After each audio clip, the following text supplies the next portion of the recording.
Namaste. My name is Goswami Tulsidas. People call me Tulsi. Most of you might know me from my bhakti poetry. I am famously known as the reincarnation of Valmiki. This ghat is my life. One does not know how time flies by here. Well, mostly because people are high 24/7. Some of my hobbies include exploring Hindustan, studying different people, meeting saints, and meditating.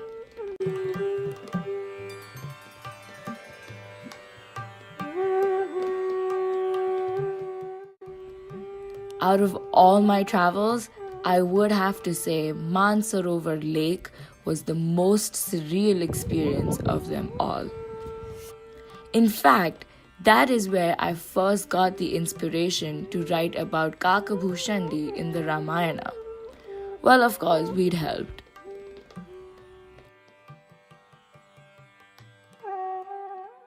Currently, I'm on the verge of becoming a sadhu. Why, you might ask? Well, it all started when Ratnavali, my wife, or ex-wife, fled to her father's place this one day without telling me. I swam along River Yamuna in order to meet my wife. When I finally arrived, she refused to come back with me because apparently I didn't appreciate her body half as much as I appreciated God. I mean, which guy would swim for hours to get a woman if he didn't like her body? Anyway, after that day, I decided women are not worth it and dedicated my life to being a saint.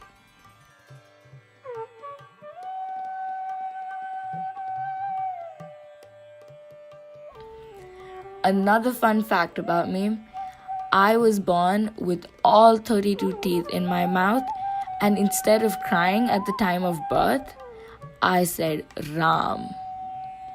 Speaking of Ram, even though I loved that great soul, Sundarkand was my favorite book out of the 7.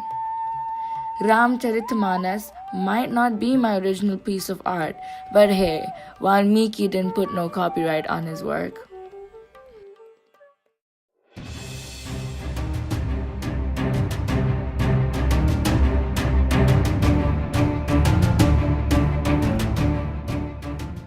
Now a certain demon dwelt in the sea, and seized seabirds by strange magic.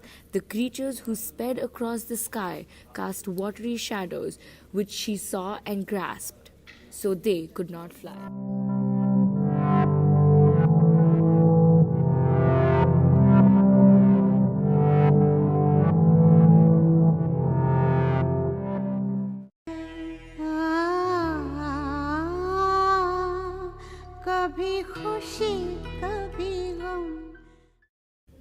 He sped to the Ashoka Grove, where Sita stayed, and saw her, and saluted silently, and then sat and awaited out the watches of the night. At that moment, Ravan approached, with all his harem in full array. The scoundrel used every stratagem on Sita: sweet talk and promises, threats and insinuations, setting a blade of straw between them. Watching Sita suffer separation from Ram, each moment to the monkey seemed an eon. So he pondered in his heart, and at last cast down the ring. Like a spark from the bow, she rejoiced it and rose to seize it.